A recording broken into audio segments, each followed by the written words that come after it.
murtiin jaartii galfatee jedhanii fuutee murtii. Namni sun illee iyyuma waca barbaada nan beeka waan ta'eef kitaaban qabu inni qola waggaa lama dura hojjedhee jira jedhe. Murtii guutuun gandummaa qaba.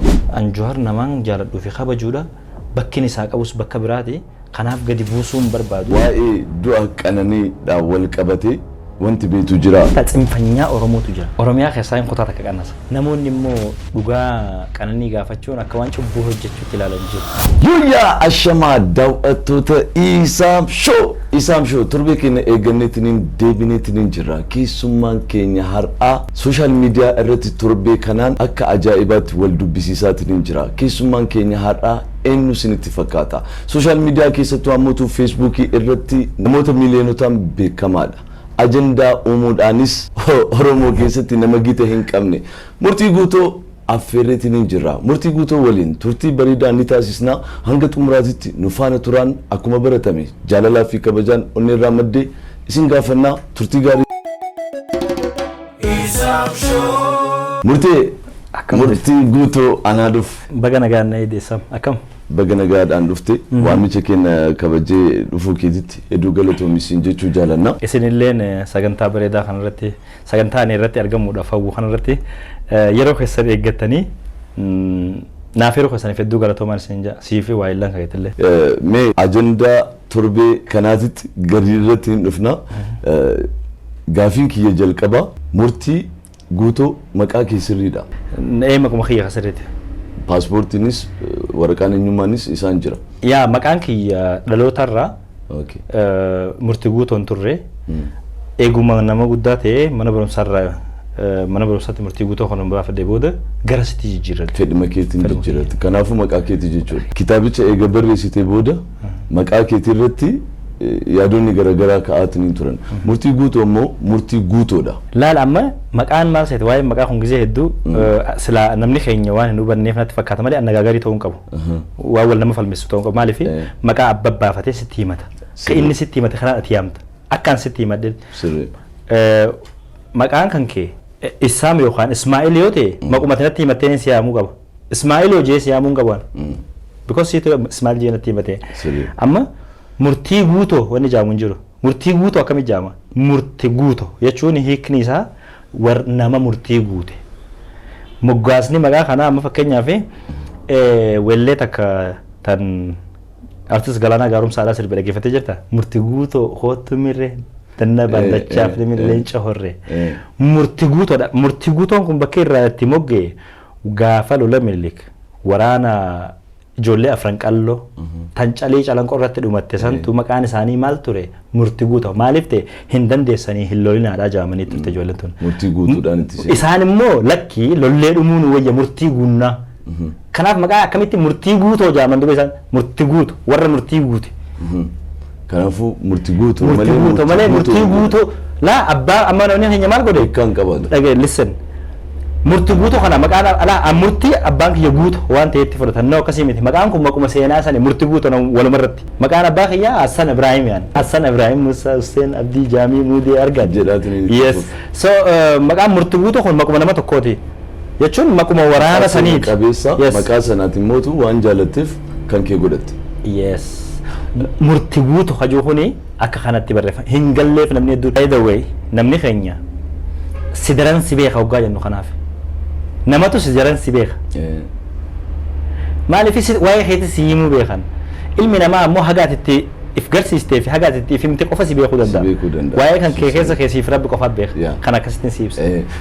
Garuu maqaa biraallee hin qabda. Yeroo hedduu akka feetee jetteetiin nuuf waamta. Akka feetee kana akkamittiin maqaa kana moggaafatte. Akka feeteedhaan nama namni beeka dhugaadha gara miidhaa garagaraatti. Akka feeteen kun akkami beektaa? Nama gara ifii fedhatti nama oofu jechuudha. Akka feeteen? Akka ifii feete qofatti jiraachuu jechuudha. Akka namni sii fedhee miti. Akka ofumaa feete. Yaa jireenya kee hayyama namarraa fudhattee osoo hin taane akka ifii feetetti jiraachuu namatti hin bu'in mirga kee hin tuysiisin mirga namaan tuqin wacaniifis sitti hin qorrin.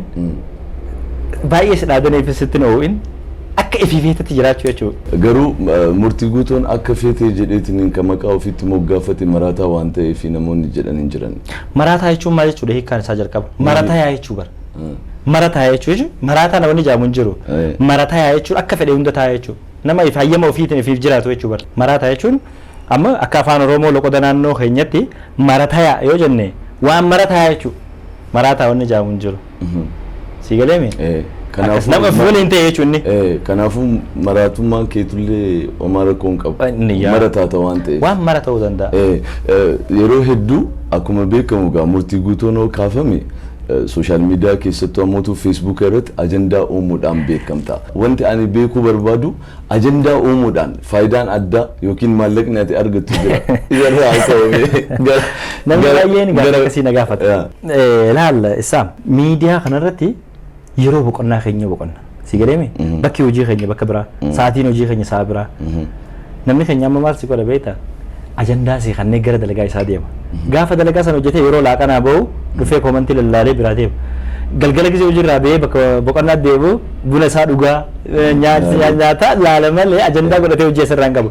Baay'ee dawwee murtiin akka ajandaa uumuun ani osoo nama miidiyaa hawaasarraa faayidaa addaa barbaadu ta'e yuutuuba banadha ture. Right? Yuutuuba still yuutuuban qabu. Kafaltii qabu silaa. Kafaltii qabu. Laayifii tiktook irratti na argitaan.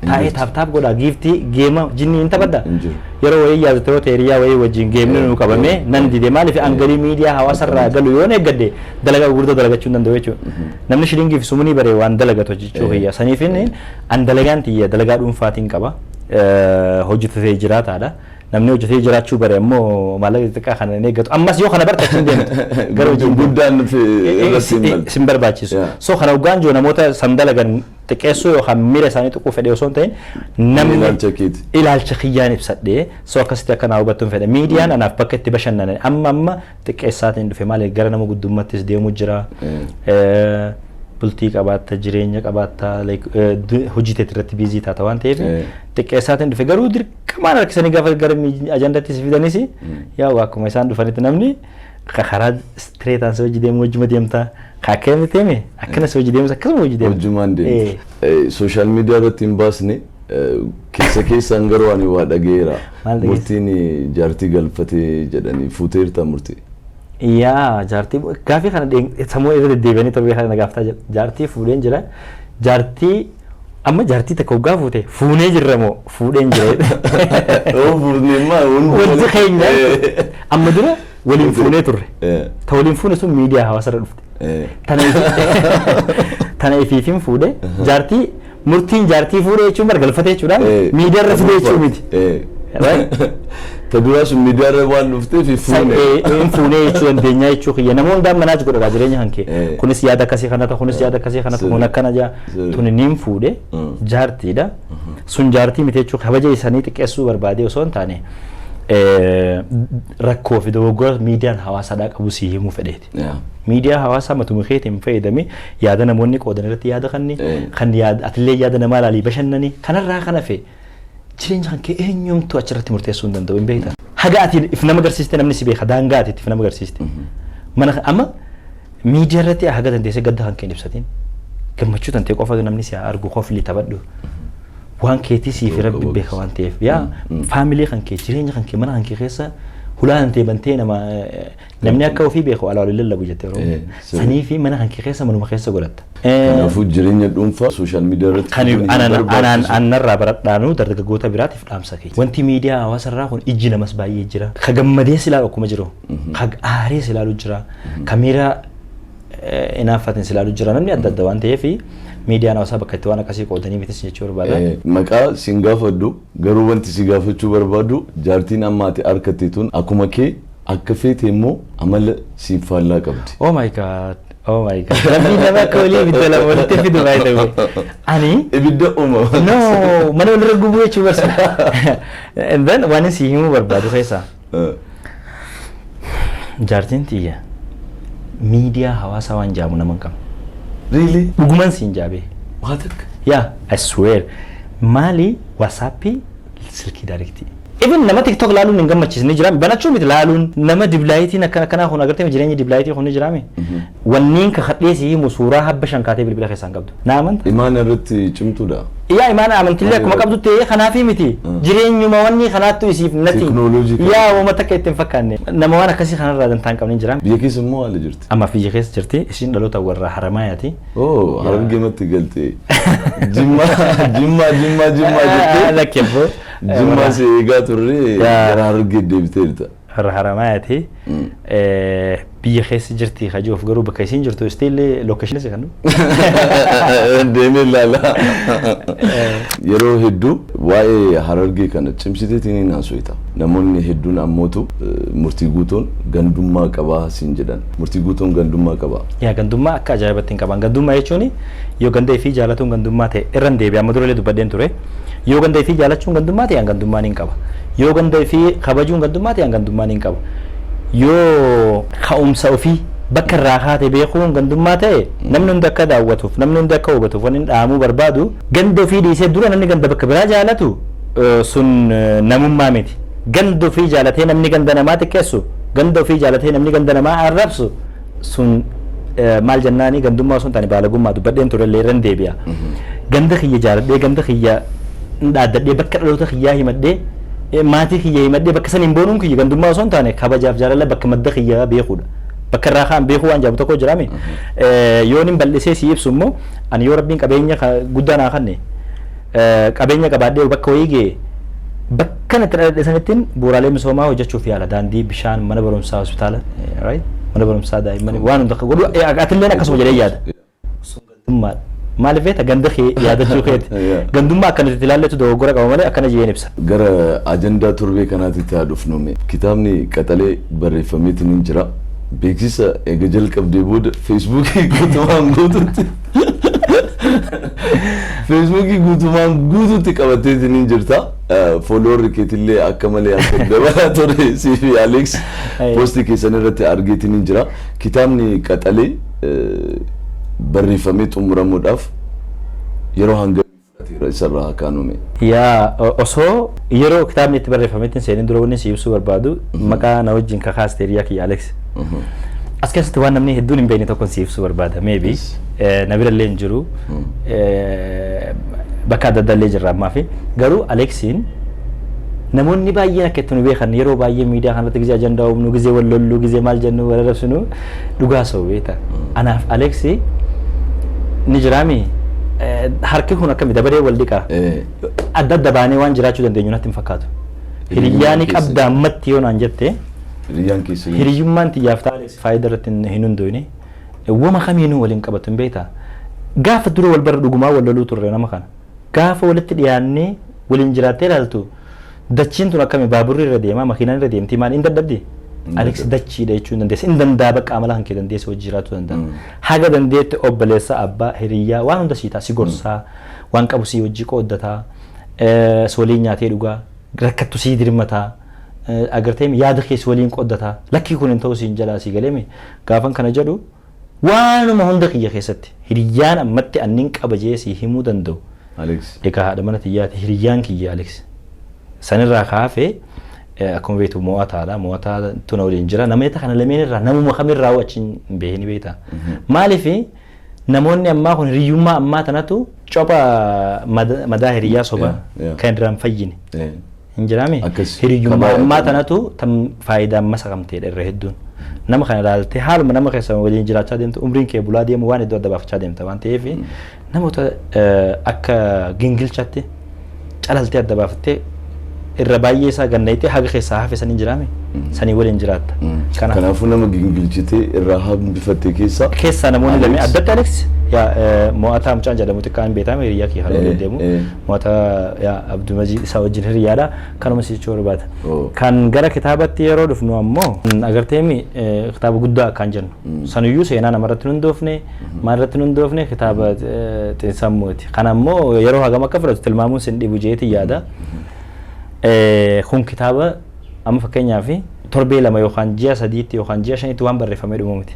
Yaadamume qubee miti yaadamume isaatu jalqaba. Digaleeme kanaaf sun akkasitti osoo hubatame bareedan sin jechuu barbaada yeroo dheeraa fudhate at least gara waggaa takkaa isa qofa irratti xiyyeeffattee xumuruudhaaf. Gara kompiitaraatti jijjiiruudhaaf yaada osoo hin dabalatu. Bu'uuroomeffame isaa dura PDF itti osoo hin dhufin dura waa baay'ee walii qabu jira. Eegas nootirraa gara PDF itti fidu jira. Yeroo teessee gaan jiraami boqonnaa qabduu fi gaafa akka mirqaattees gaafa akka maal jettees hin jiraami.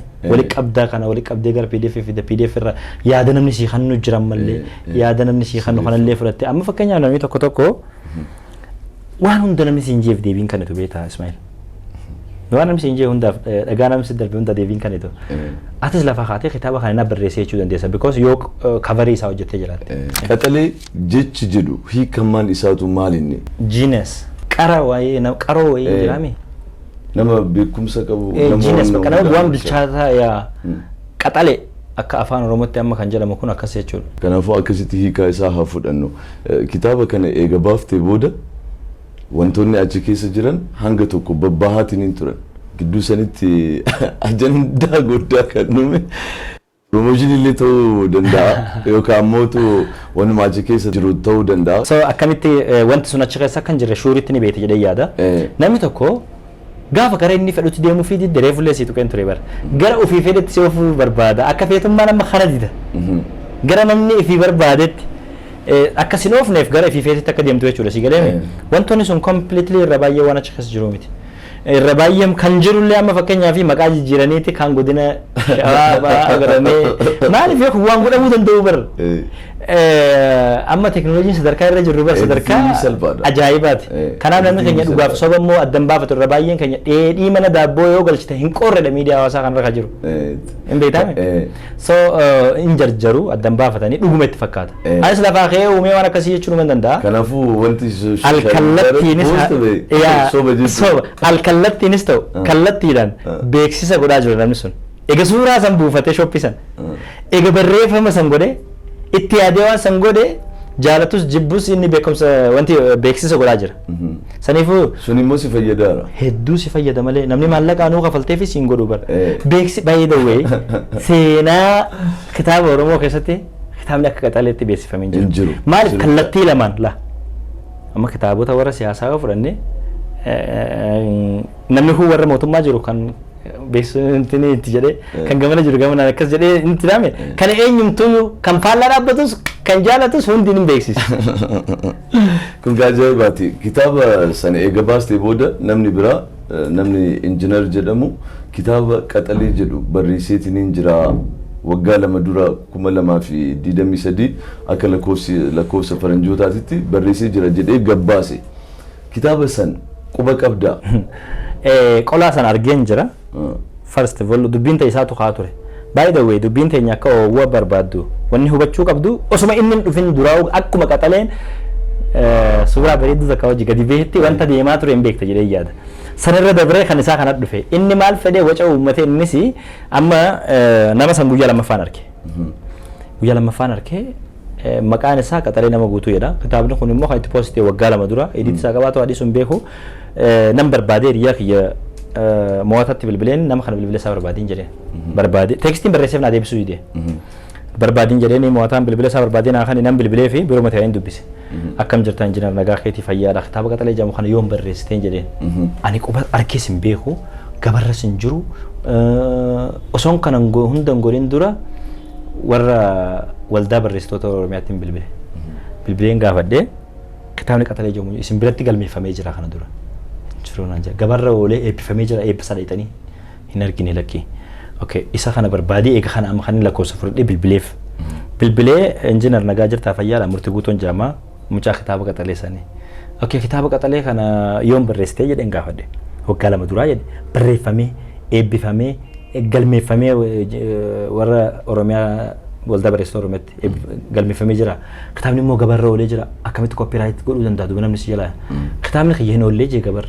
Jiddu galatti aadaa keessa kan jiru biiroo barreessitoota waldaa Oromiyaas hin galmeeffamnee. Kitaabichi completely barreeffamee waan gabarra oolee miti yaade jechuudha. Qola hojjechiifate qolaa wal fakkaata. Injiinar akkuma ati yaaddu anis ni yaada kan biras ni yaada. Maqaa kana moggaasuu ni danda'a bara. Akka addunyaatti yoo fudhannee ilaalla kitaabonni maqaa wal fakkaatan baay'eetu jiru. So Oromoon tuni nama hagas gaa kana keessa namni lama maqaa wal fakkaatu yoo moggaasee maal rakkoo qaba. Sanumaayyuu kitaabni kee yoo gabarra oolee copyrightiidha kan keetiin fudhadhe. Yaadamni isaa yoo maal irratti hundaa'a. Baafataaleen isaa maali? boqonnaa mata duree nama wal fakkaatu osoo hin taane wanti achi keessa jiru wal fakkaata kanan gaafadhee kitaaba kee yoo dhugumaan qabaatte saampila isaa qabadhuuti boru jidduu gala aadaa waldaa barreessitoota Oromiyaatti wal agarruun jedhe namni sun ganama itti aanu bilbila kiyyan kaafne akka inni kana keessa waca uummachuu barbaadu nan beeka waan ta'eef ittuman dhiise. So itti deebi'ee warra waldaa barreessitoota Oromiyaa dubbisee lakki kun koopiraayitiidhaan kitaabni kana gudura gabbee gabarra oleetu koopiraayitiidha akkuma seerattu jechuudha. Qola gaafa sana hojjechiisee foggaa lama dura eessa jira gamma. Kana immoo sila maxxansuu qaba isaanis beeksisuu qaba maxxansuu qaba kitaabni maxxanfame jedhee hagamma tarii PDF hin jiraachuu danda'u. Ani immoo kitaaba san hin garre hin dhageenyes. So wanti sun akkas ture. Qaxaleen of keessatti wantoota hedduu akka hammatu hanga tokko laaleetiin jira baafata isaa garuu social media irratti qabahaa ture carraa kanaan qaxalee keessatti murtii guutuu waa'ee kantiibaa magaalaa Finfinnee adde Adaanach Abeebee waa'ee Abii achi keessatti barreesseetiin jira jedhanii namoonni yaada kaasanis jiran qaxaleen wantoota akkanaaf keessatti hammateera.